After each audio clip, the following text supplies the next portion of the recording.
Thank you everyone for joining us today for this SUT webinar. This is going to be a tag team event between myself and Bruce Magnell of Woods Hole Group.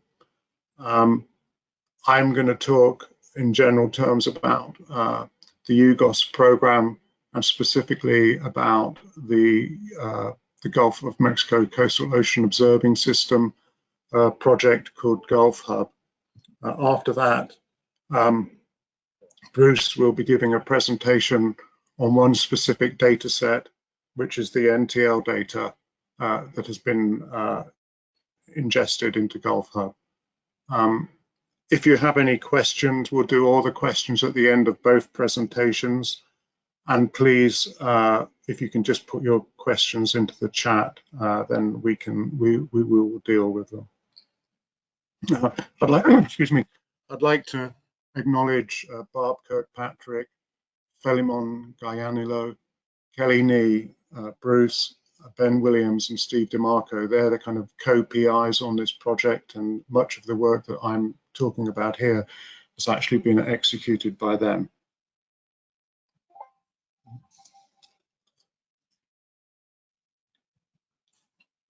So just move that out of the way. So the agenda for my presentation is I'm going to provide an introduction to the UGOS initiative. I'm then going to talk about the GulfHub program, and I'm going to give a description of some of the new key data sets available on GulfHub, a brief discussion of the challenges and lessons learned, conclusions, and then I'm going to hand it over to Bruce to talk about the NTL ADCP data QA/QC in detail.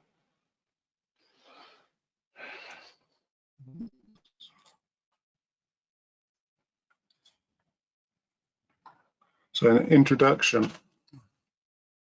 So the National Academy of Sciences has started an initiative called UGOS, Understanding the Gulf Ocean Systems, that seeks to improve forecasts for the Gulf of Mexico dynamics in spatial and time scales. The program has had three components to it. The first, UGOS 1 in 2018, is a 2+1 year program. The budget was approximately $10 million, and it was a program to research, observations, and analysis activities to improve understanding, modeling, and forecasting of the loop current system. UGOS 2 was in 2019. It was an 18-month program with a $2 million budget.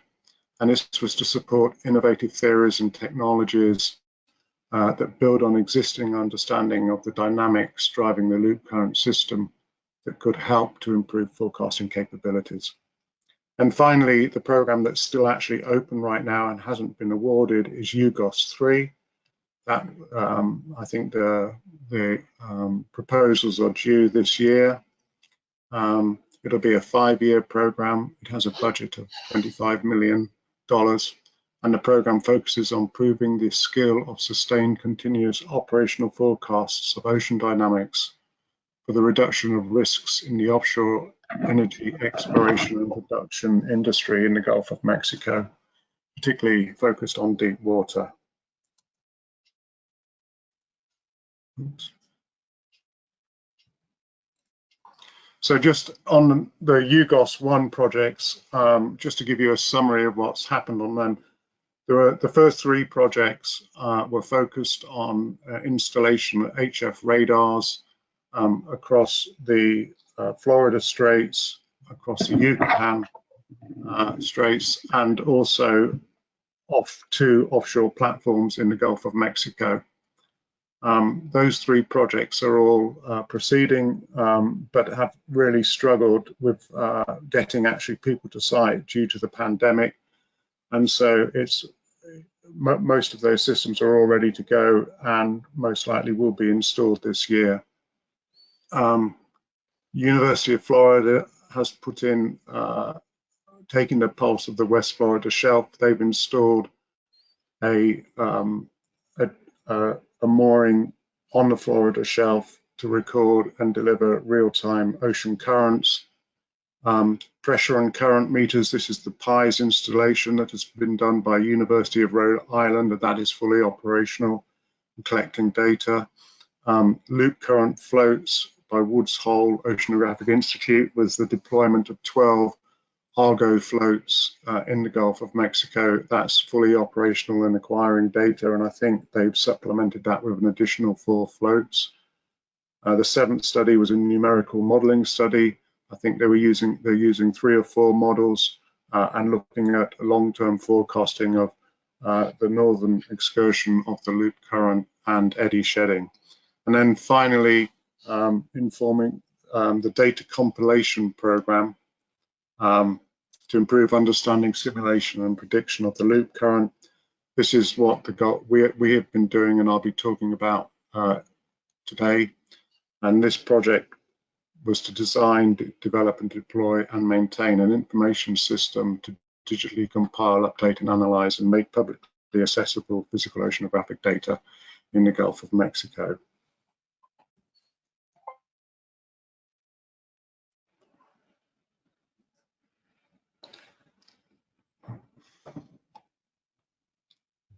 Excuse me. So the UGOS 2 projects, just briefly, there are 7 UGOS 2 projects, 18-month projects with an overall budget of $2 million. 6 of these are numerical modeling studies, and the 7th is actually just an analysis of data that's been collected in the Yucatan Channel to understand exactly how dense measurements need to be and what instrumentation needs to be deployed to get an accurate understanding of the conditions and the flows across the Yucatan. I'm not going to provide you with any more details of these. However, earlier this year in February, all the awardees of the UGOS 1 and UGOS 2 budget proposals, they submitted an update to the National Academy, and this is publicly available. So if you go to the link which I've shared in the chat screen, you'll be able to see go and watch any of the presentations to get a more thorough understanding of any of the projects. So the GulfHub program, just for those people that aren't familiar with GCOOS, GCOOS is one of the 11 regional associations of the US IOOS, and our objective is to provide on-demand information, oceanographic information on coastal and open waters in the Gulf. And as part of that, we maintain a comprehensive portal of chemical, biological and physical data in the Gulf of Mexico. And we're a certified regional information coordinating entity under the IOOS Act.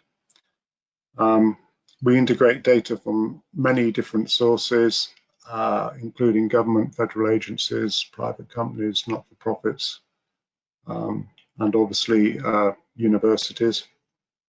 And I think one of the key things here is that since our formation, we've always recognized the importance of our industry stakeholders and have at least, but as per our bylaws, we have to have at least 5 industry representatives on the GCOOS board.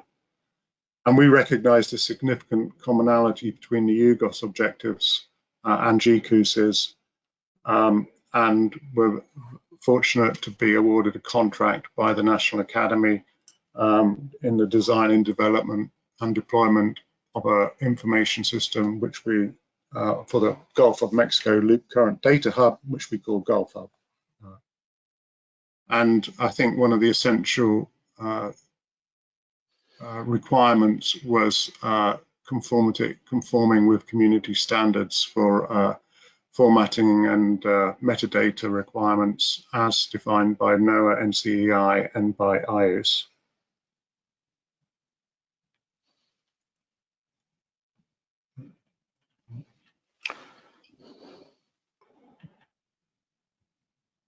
So in our project team, we have co-PIs, Texas A&M Corpus Christi, that are really responsible for the system architecture and disaster recovery strategy and ingesting the data.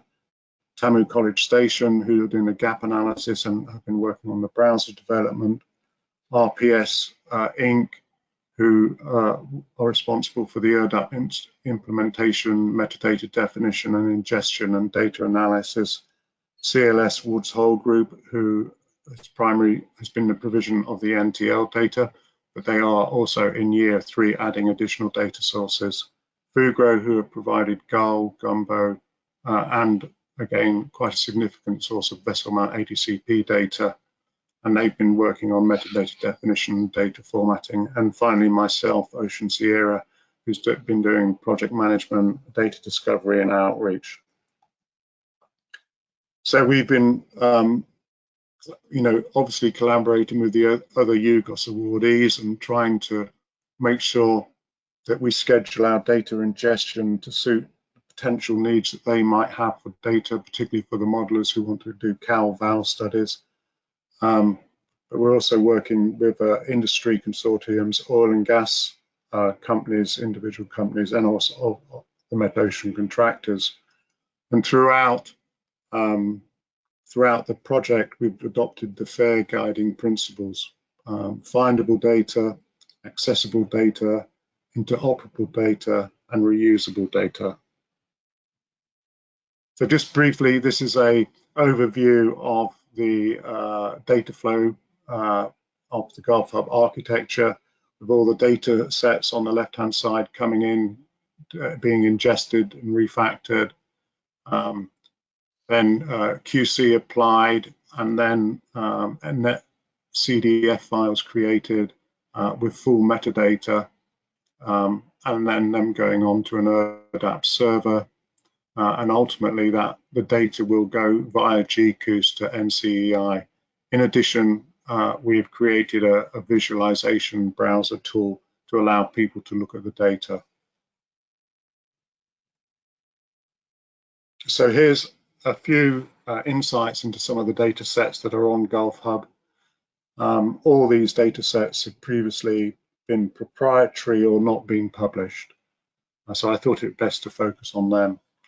The first is the 3 data sets that came from Fugro that they donated to the project. The GUL set, this was a set of measurements along the Sigbee Escarpment in deep water close to the seabed. 19 moorings were deployed along the escarpment, and the objective here was to better understand topographic Rossby waves as they propagate along the escarpment. Gumbo, which was a 16-month program from Fugro, and this was again near bed moorings, and the objective here was to improve estimation of near bed extreme conditions. And finally, the RIPSEE data set, which was a set of 3 moorings, again near bed. These were ADCPs in between 11 and 1400 meters of water, and these were looking at the inertial energy and reflections of it from surface inertial forcing. Next data set, that again, this was a public data set, but for some reason hadn't been published. This was the CC Florida Straits data set. We actually only have the 3 sets of data that are in US territorial waters. So that's locations 5, 6, and 7. And these are full water column ADCP and current meter data sets for 180, 580, and 1,300 meters. And they were collected over a 4-year period between 2012 and 2016. The next data set is the BSEE data set, and you'll see the graphics just showing the locations as they came live through time. And if you look carefully, you can see them all disappear during the Macondo incident. In terms of NTL data, we were very fortunate in the first 2005 to 2010 data sets had already been fully QC'd by the Deep Star Consortium. They very generously donated that to the project. So we ingested the Deep Star data. All this data has to be QC'd before it's suitable for analytical studies. The second data set, 2011 to 2018, was QC'd as part of this project by Woods Hole Group, and that's what Bruce will be talking about. And currently, with the one-year extension, we're working on the QC of the 2019 to 2020 data sets. So all in all, the majority of the data is 38 kilohertz ADCPs that have been installed on offshore modules and platforms. Right now, there's approximately 1,300 data sets with instrument years around about 250. Again, you'll see the graphic showing this vessel mount data. So we're on vessel mount data. This was data that was donated by one of the operators. We have 2,292 transects across loop current, the majority of it in 2007 and 2008. It's typically a 300 kilohertz downward looking ADCP on the vessel, and then a 75 kilohertz ADCP, which allows you to get down to more than 500 meters. And if you look at the graphic on the right-hand side, you can see an example of the kind of quality of data that we can acquire using these vessel mounts. In addition to the data that we've already ingested, we've got another 1,200 vessel days worth of data to come in, and it's probably going to be of the order of another 4,000 plus individual transects across the loop current and eddies. So challenges and lessons learned. Just briefly, bringing the data up to CF 1.6 and the IOOS metadata profile 1.2 standards is not easy. It's been a major challenge for the project. And I think the lesson learned here is that, one of the things that we really found was that in many cases, we actually had to find the original company that actually collected the data to fulfill all the metadata requirements. And we were quite fortunate that we were able to do that because we've got a good network, and some of them were recently retired but still accessible. But it's a really important consideration, because if metadata isn't fully up to standard when the data is collected, the probability of that data becoming worthless in the future is quite high. And so, there is a need to collaborate with industry and the community to implement common metadata standards. The next one is that amazing contribution from individual operators who are eager to provide their data. And also joint industry projects, large joint industry projects, are also eager to provide their data. However, while they're keen to do it, there are in many cases, they have to go through legal review. And if it's a JIP, then there'll be multiple legal departments involved in that. And that has turned out to be quite a protracted process, so you're going to have to be quite patient there. But we do expect to see future releases over the next year from JIPs and individual companies, but we've just had to be quite patient. And then finally, it's part of the reason for this presentation today, and that is we need to promote this data to the community, obviously to the scientific community and the research community, but also to the industry and government entities that might be interested in the data. We've been putting a lot of effort into that, but it is a challenge to get people to take these massive data sets and to make use of them. In terms of intended audiences, obviously research scientists working in numerical modeling where they need cal-val data sets. research scientists in physical oceanography who want to better understand the loop current dynamics and also topographic Rossby waves and deep water currents. The IOOS community, the holding will broaden the use of data outside of just physical oceanographic applications, but also into kind of biogeochemical applications and others. And finally, the Gulf of Mexico energy industry, who now have a fully QC'd set of NTL data that allows them to better understand the loop current conditions and characterize it more accurately, improving offshore safety and potentially allowing a better understanding in oil spill mitigation.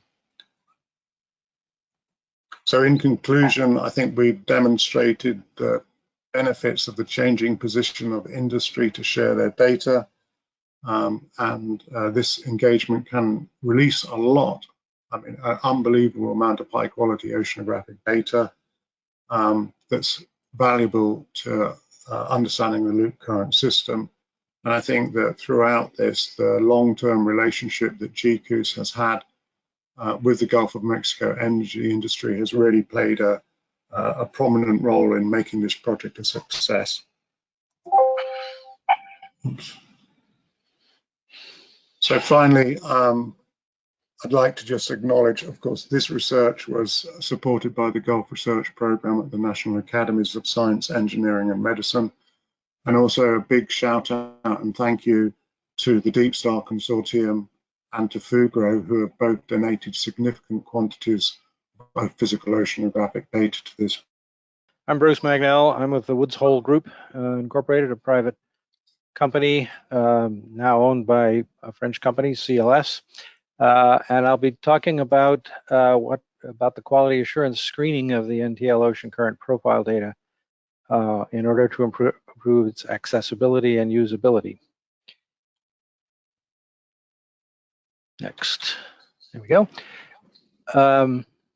What I'll talk about today is first of all, some background on the NTL program, the Notice to Lessees program. Describe what it is, how it works, who's kind of responsible for it, some of the data quality issues that require QA, QC analysis, and then what we did with the data to clean it up. And then I'll talk briefly about some of the results of how much data and what it looks like from 3 separate periods, the 2005 through 2010 data, which was the QA was paid for by Deep Star and has been released by the industry to the public.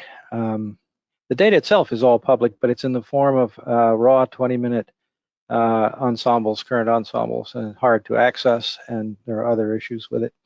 Then in 2010 through 2018, data from the UGOS 1 program that Jan talked about, and then there's an extension of that to add 2 more years of NTL data through the QA process. First of all, just to give a little background on this, I'm sure everybody knows this, but the whole Notice to Lessees program, the NTL program, originates with a mandate by the U.S. Department of the Interior's Bureau of Safety and Environmental Enforcement, which applies to operators in the Gulf of Mexico. Operators mean oil companies or those who actually are doing drilling or other kinds of work. And it applies to mobile offshore drilling units, MODUs, and it applies also to fixed production facilities. And it requires that operators, companies, collect current profile data down to 1,000 meters, who are in water depths of greater than 400 meters, should collect current profile data on a 20-minute basis and transmit that data to a publicly accessible archive and real-time data system operated by the National Data Buoy Center. Now, the way it actually works is that the operators, the oil companies, typically, at least in the case of mobile offshore drilling units, pass the responsibility for actually implementing this program to their drilling departments. They may be aided in doing that by a meta-ocean group within the oil company. And the drilling contractor who operates the module is then responsible for making a contract with an ADCP contractor company, of which there are several. The Bugro is one, RPS is another, the Woodsell Group is another, and that the contractor is responsible for putting equipment on the module. Typically it consists of a 38 kilohertz ADCP. Some systems have additional equipment to give a higher resolution in the near surface layer. Typically this equipment is leased back to the drilling contractor or the operator, and the contractor provides all the necessary services for design, fabrication, installation, and maintenance, and all of that. And there are many such. Typically, there's these numbers vary a lot, but there may be 20 or more modules and 20 or more floating production facilities at any one time. And all of the data, 20-minute ensemble average data, raw binary format, which happens to be the Teledyne RDI format, gets transmitted to the National Data Buoy Center, where it is stored and also processed, and some real-time QA is applied, and processed data files are available by station ID. I'll talk more about that in a minute. National Data Buoy Center's activities in this regard are being transitioned to GCOOS, so that this function of receiving, ingesting the data, and doing the first level processing on it will be taken over by GCOOS, is being taken over by GCOOS now. And then the data is available on a website.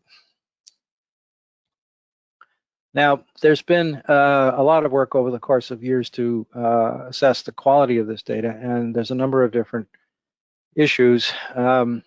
Some of the issues are related to ancillary parameters or metadata. A number of errors have to do with incorrect station position data. Sometimes that's entered manually by an operator, and if the operator gets it wrong, doesn't change it when the rig moves, then the position reported in the data, in the header for the data. The ADCP doesn't know its position, but there's a header that does.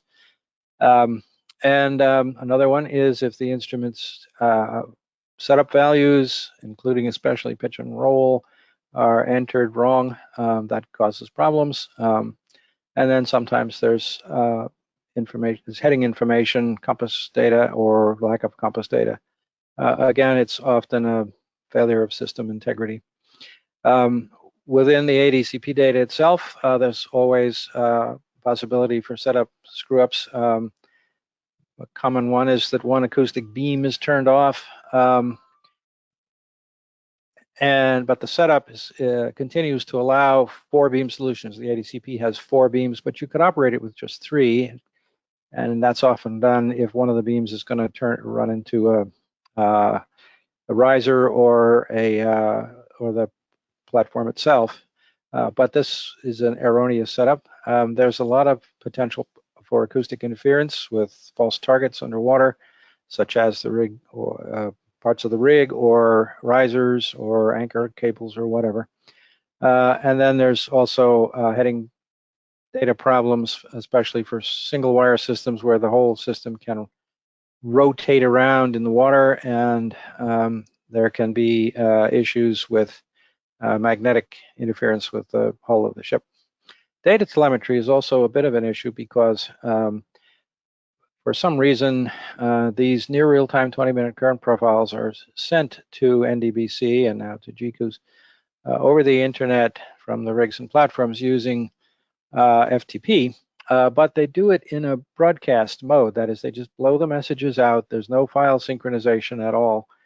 And so if the data is received, that's good. If there isn't, too bad. There's no way to fill the data gaps due to telemetry delays or outages. FTP provides an excellent file synchronization system that would solve that, but it isn't used. The The QC methodology that's been applied up till now is based primarily on automated examination of ADCP quality parameters that are provided by the instrument itself.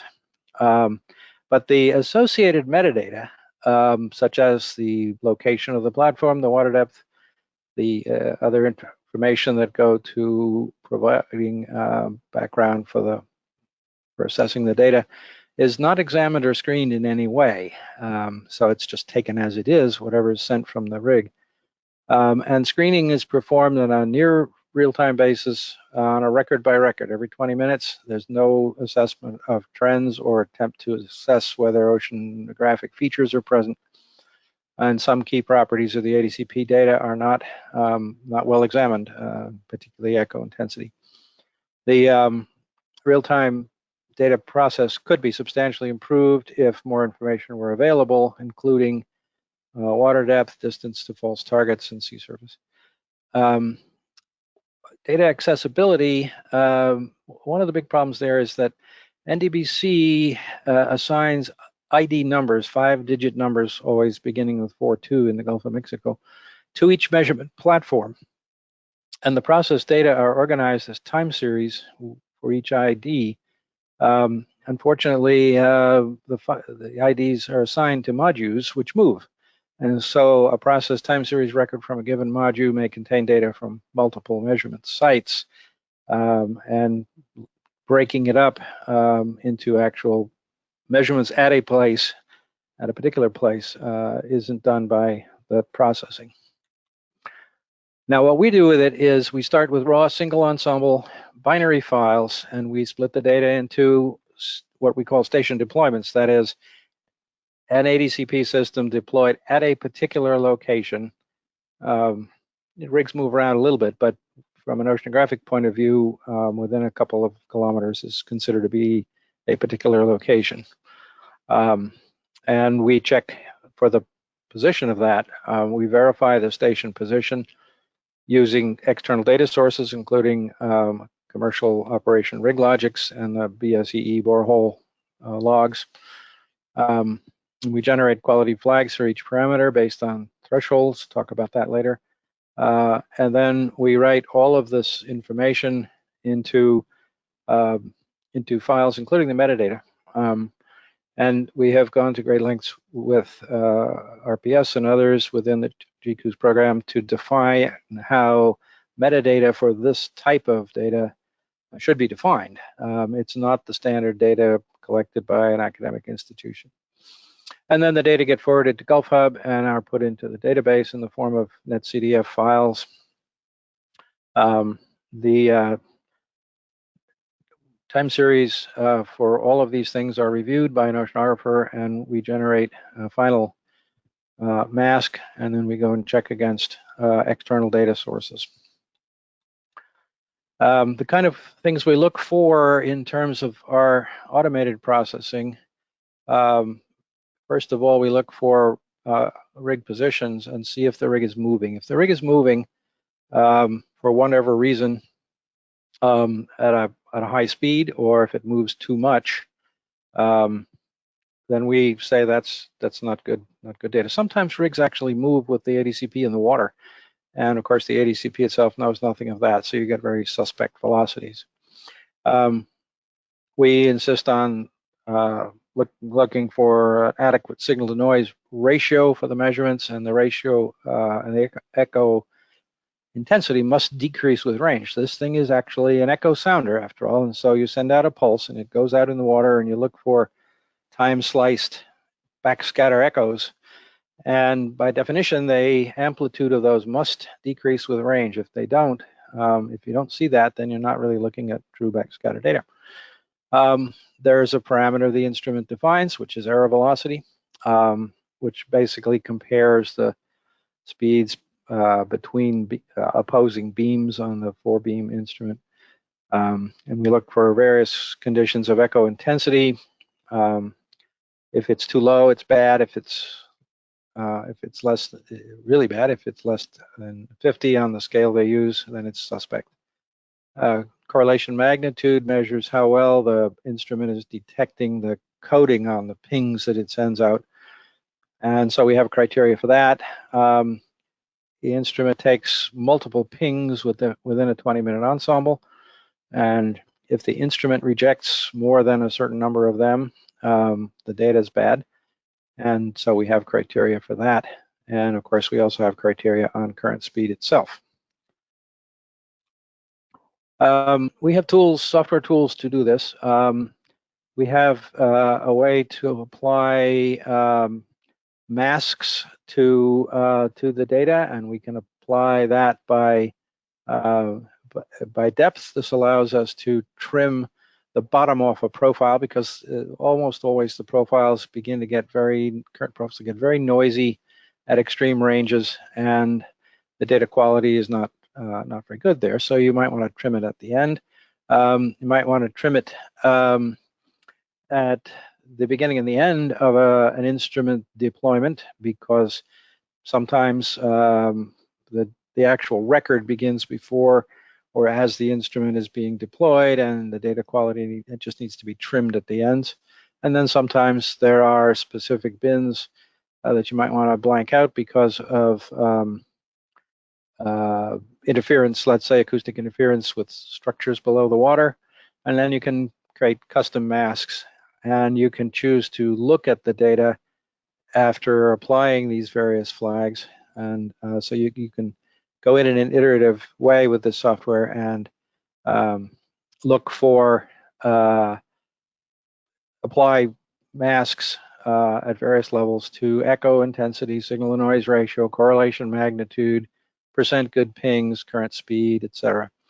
And look at the data and see what it looks like, and decide how to adjust the masking.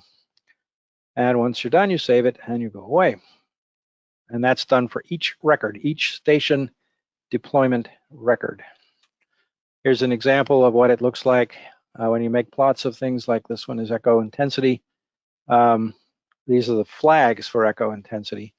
And what you see, for example, in this example is that it's all good quality, number one, data, all through for all four beams. There's a little bit of creeping in error or low level of echo intensity down at the extreme ranges on one of the beams.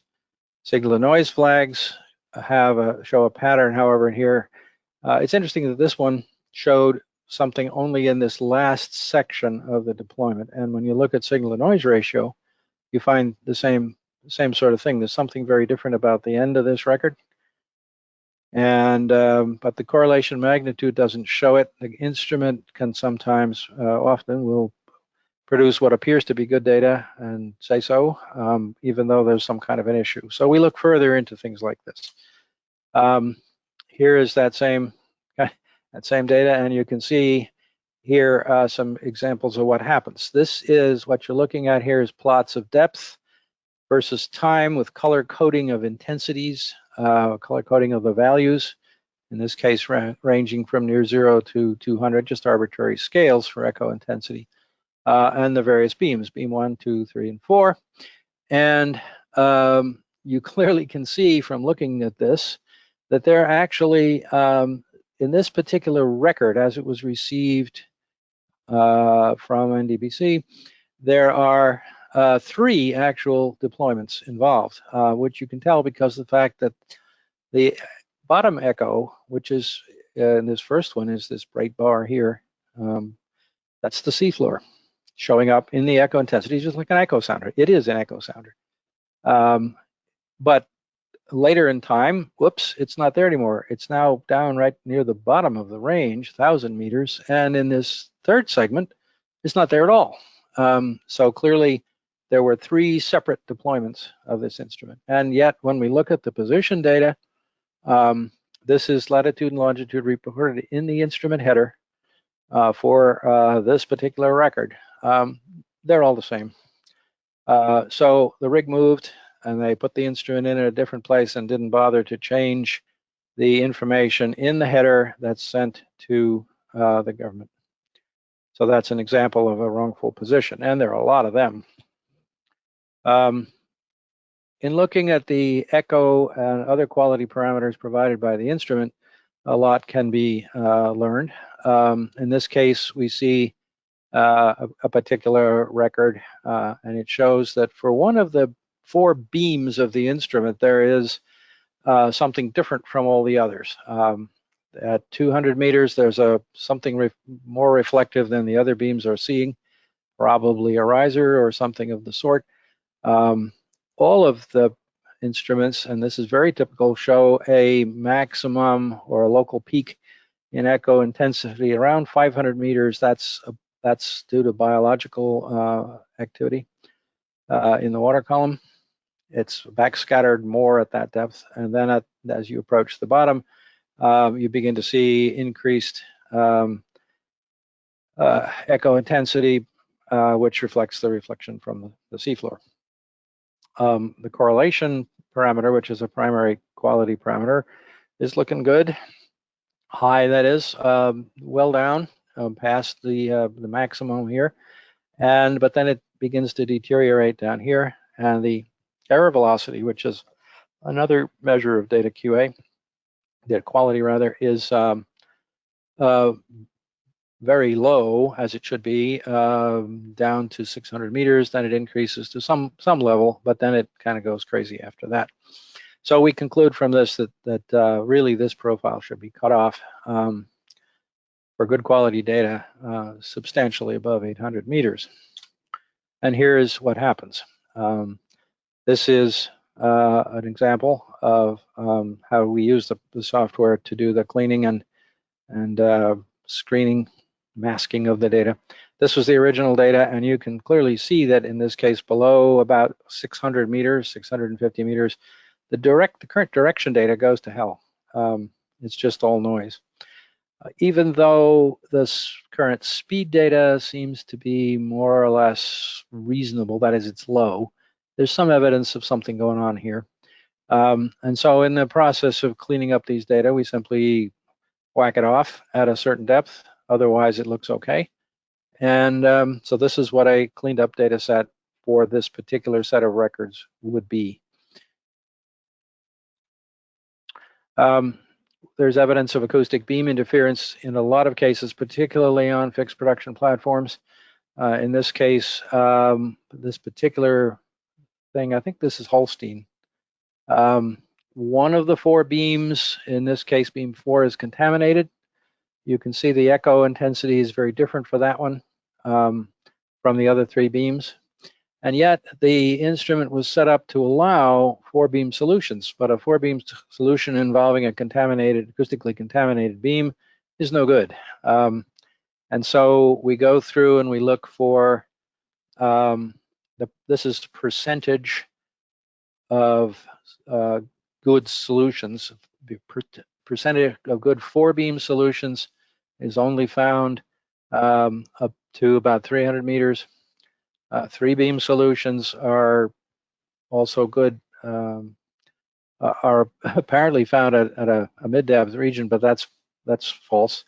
And then the instrument rejected a large number of these things. So these data are poor quality. We have also got plain old instrument failures. Just things don't work. Here's one, for example, where I forget what this platform is, but the echo intensity is clearly very different for one beam than for the other. In fact, one of them is just basically noise. You can see here it's a higher level, lighter blue than all the other 3 beams, and it doesn't change, and the correlation is low for that, and so it's basically just junk data. The unfortunate part of it was that the same ADCP was then redeployed at 3 separate locations. Nobody noticed that it wasn't working. It's kind of unfortunate.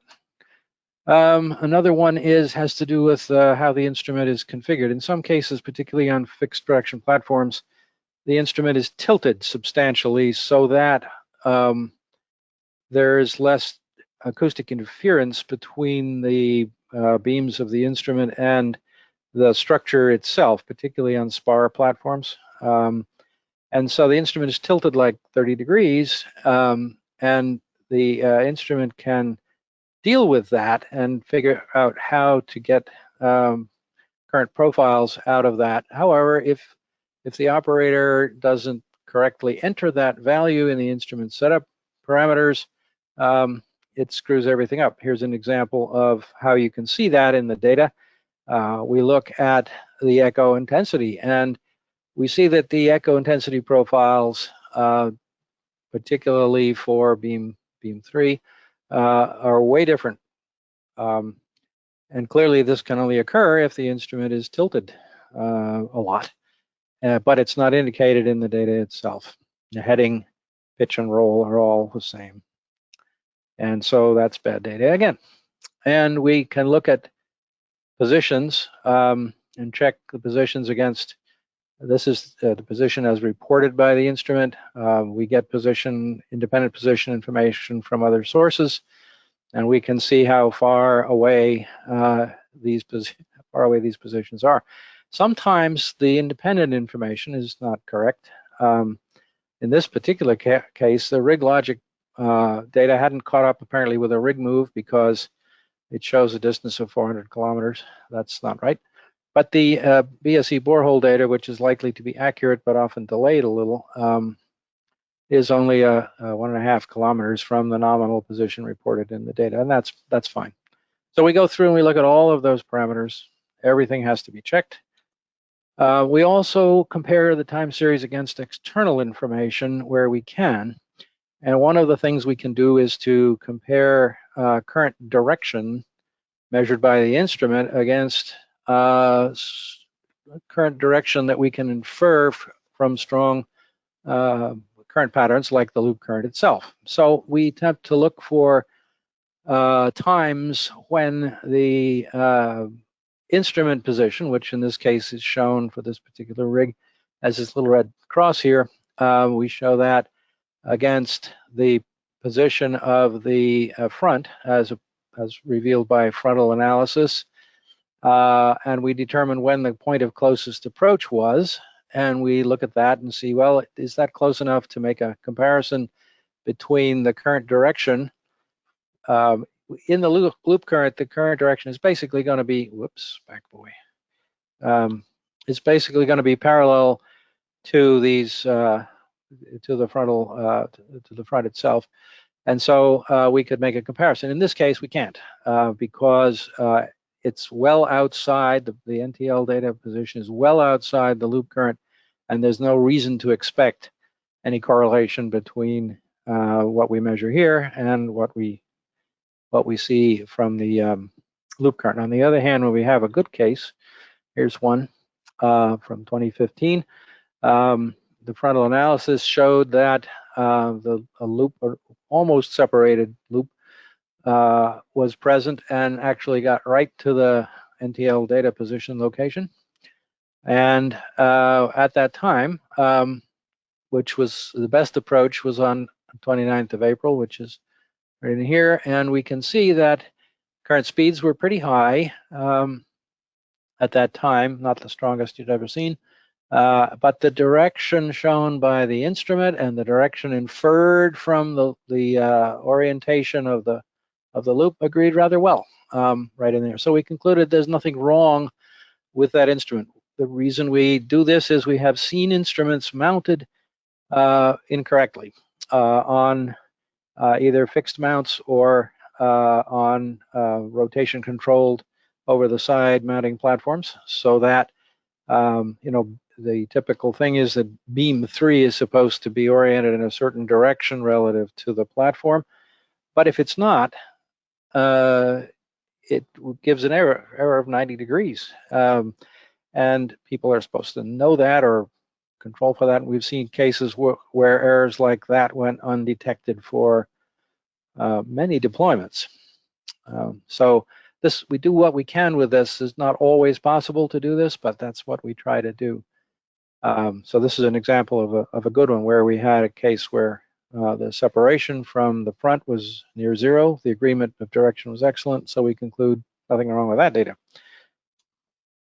And so these are the two cases shown in blue that I just showed you, and we go through all of these cases where we actually got close enough to do some good. For example, here here's one where you're within a kilometer or so. Here's one where it was within a small distance. Some cases you just can't do it; it's too far away. So we go through all those steps to give you an idea of this. What happens when you do this? This is for the 2011-2018 data set, and a little bit of data that overlapped from the previous ones because records were continuous through there. This gives you an idea of where the data were in time, and we see that the majority of the data during this time period occurred in 2015, and then it declined after that, and of course in 2020, there was a decrease in the amount of exploration activity and fewer rigs were out there. Month by month, it doesn't vary very much. Spatially, within this same time period, these data came from all these places. There were 738 separate record files containing data, a lot of data, and they came all the way, most of the data being concentrated in this region off the edge of the shelf and extending out into deep water. But particularly in the 2011-2018 period, there were platforms and rigs operating further to the west, which hadn't been true earlier. So we have a good spatial distribution, quite dense spatial distribution, and somewhat variable time coverage, temporal coverage of data in this area. But the point is a lot of data at a lot of places at the edge of the Gulf, at the edge of the continental shelf where important dynamics happen. So what does a good one look like? After all the screening is done, here's a record. This one happens to be from Thunder Horse. And you can see the typical oceanographic features in it. You see these inertial oscillations, which are universally present in most ocean areas, deep water areas. So if we don't see those, it's an indication of something wrong. If we do see them, we say, that looks all right. And there's plenty of other features about this data. All the quality parameters were good. So this was considered to be a good data. And that's what a good record should look like. And in summary, we have processed and QA'd the data in 3 batches, 2005 through 2010. We ended up with a lot of data in the first set. This was the data that was done for DeepStar. And we ended up with 151 ADCP years. That's an ADCP deployed for a year over all those stations. And that's a lot of data. However, it's interesting that that's only about 65% or thereabouts of the total data that we started with. So a substantial proportion of the data didn't make it through the QA process. In the next time period, 2011 through 2018, we have more data. Well, actually, I'm sorry, a little bit less data initially, and we ended up with 116 ADCP years. Again, the percentage didn't improve. About 60% of the data didn't make it through the QA process. And the last 2 years that we're still working on at the moment, best estimates right now are that we have something like 30 some odd ADCP years. But again, the percentage of good data is still hovering around 60%. Whatever people are doing to collect these data is still a problem out there. This is the fact that only 60% of the ADCP records that are collected are judged to be of decent quality is, frankly appalling to me as a scientist. And it represents an enormous waste of industry resources. Whoops, I don't know what happened there. There we go. So it's, but in total, we have an enormous amount of good data over that period there. This should say 2005, not 2050. We have nearly 300 ADCP years of good quality ADCP data scattered in time and at various places. And this data is data that was not previously available in a convenient, easy to use form for modelers, for academic analysis, or for the industry, which is now available. The bad news is that it's only a fraction of what could have been there. So anyway, that's it. That's the end of my presentation for today. I guess one of the things I'd like to emphasize is that with all these issues about the data, we have tried and tried to find ways to do the QA process automatically. And we do apply automatic QA processing, obviously, to the data. But still, it's necessary to do a lot of inspection by qualified people who know what it should look like before we can actually bless the data and say it's okay. That's the status of the program right now. Okay, I'm done. Thank you very much, Bruce. If anyone has any questions, I'm not seeing any now, and we're kind of pretty tight on time. But if you have questions, please type them in the chat. I have one starting question for you, Bruce. I agree that... I wish I could figure out what happened to my screen here. Yeah, okay, go ahead. It's very, obviously, it's disappointing to see so much data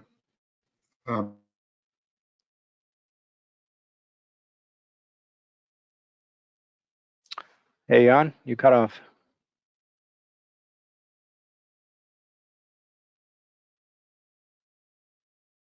Earth to Jan, Earth to Jan.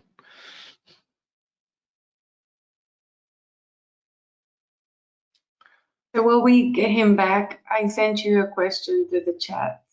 Okay, let's see. Here's this question. What can we do to help flag the 40% bad data as it is being collected? We would like to help automate the process with machine learning or AI in the process. Some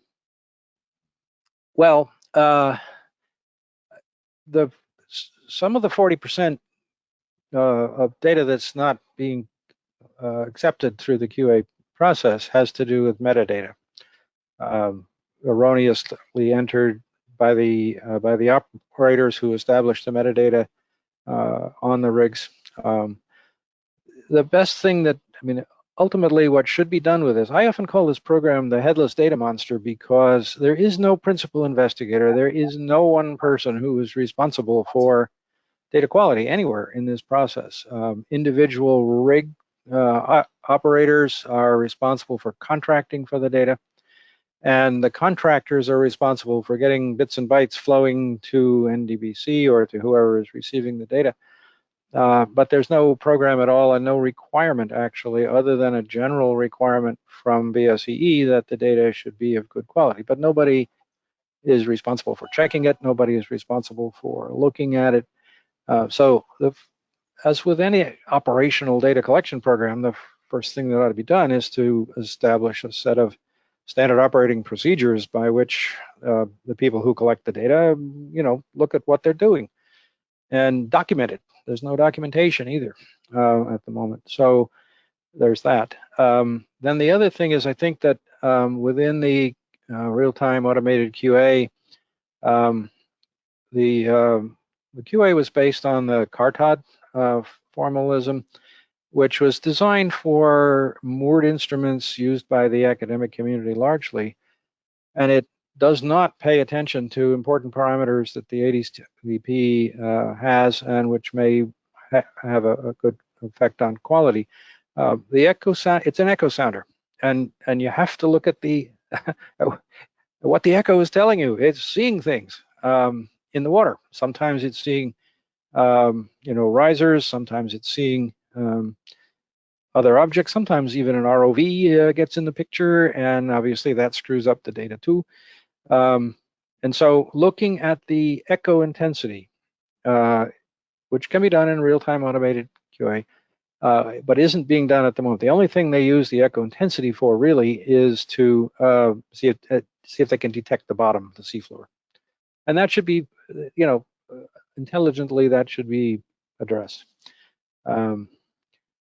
So those are things that could be done.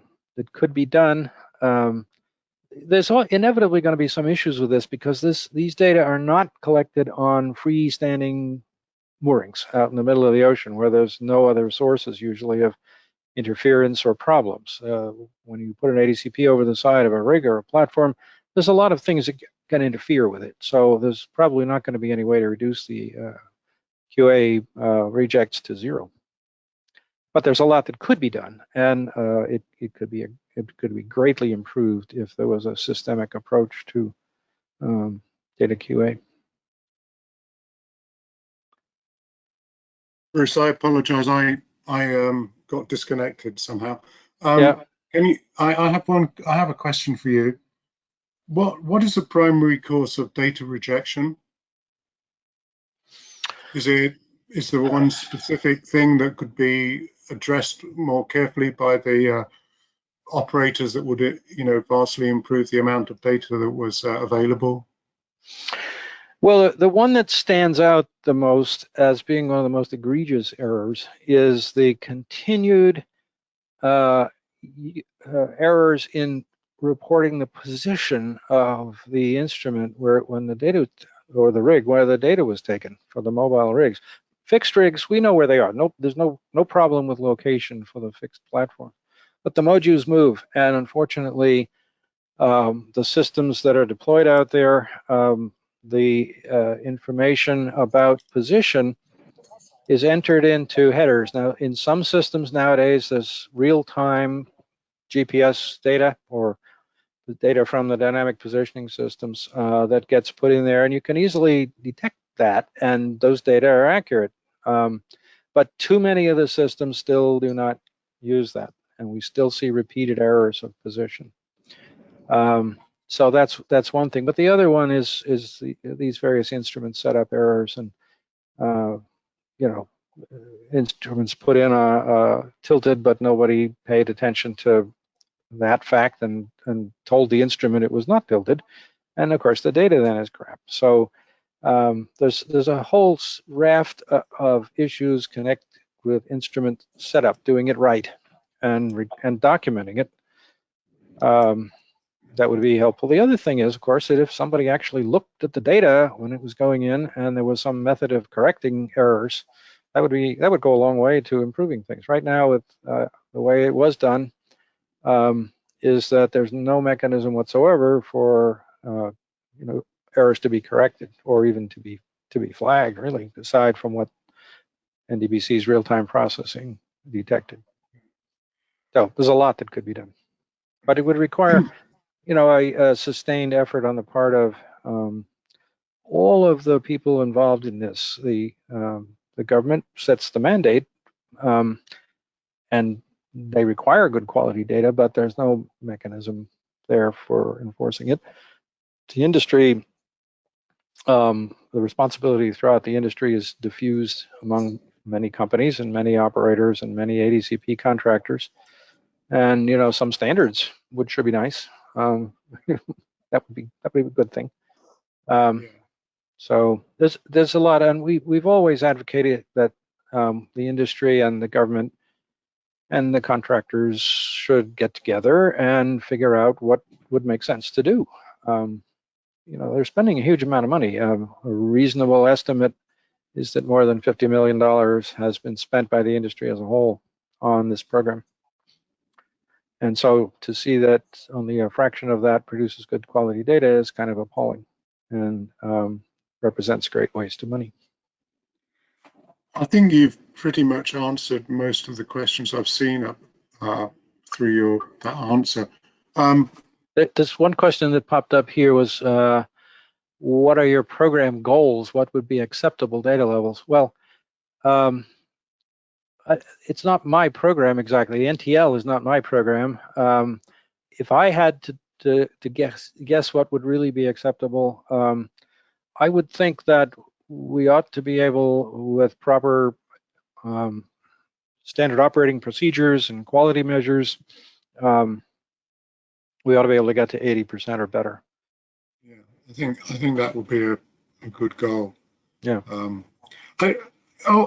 So on average, you lose 40% of the data. How much of that data is that 40%? How much of that is actually rejected by the automatic QC, and how much is rejected by the kind of oceanographer looking at the data, just approximately?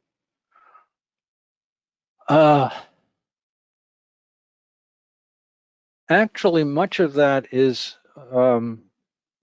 rejected by the oceanographer looking at the data, because in too many cases, the QA parameters provided by the ADCP look okay, but then you look at the data, as I showed in some of the examples. Below a certain depth, let's say the direction goes to hell, and it's obviously noisy. It's obviously wrong, but the instrument doesn't think it's wrong. The instrument is still giving good quality parameters.